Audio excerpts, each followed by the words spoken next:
Okay, this is going to be quite a short video. This is key point 18, finding fractions of quantities. Here is our first example we're going to look at. It's a fraction there, 4/5. 4/5 of 80. 4/5 of 80.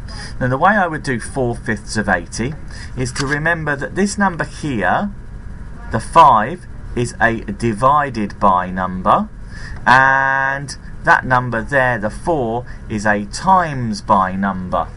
So that's quite important that you know those two facts about fractions. The top number is always a times by, the bottom number is a divided by. So now at that point we can see I'm going to do 80 divided by 5, and then the result I'm going to then times by 4. Now 80 divided by 5 is 16, and then when I times that by 4 I double it and I double it again and I get an answer of 64.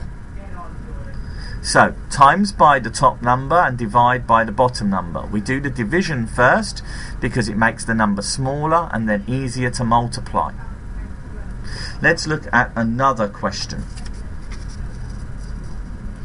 2/9 of 720.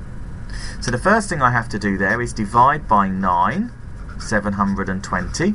And if I do that, I know 9 goes into 72 8 times, and there's the 0. So divided by 9 gives me the number 80. I then need to times by 2. So that's 80 times by 2, which is 160, and that is my answer.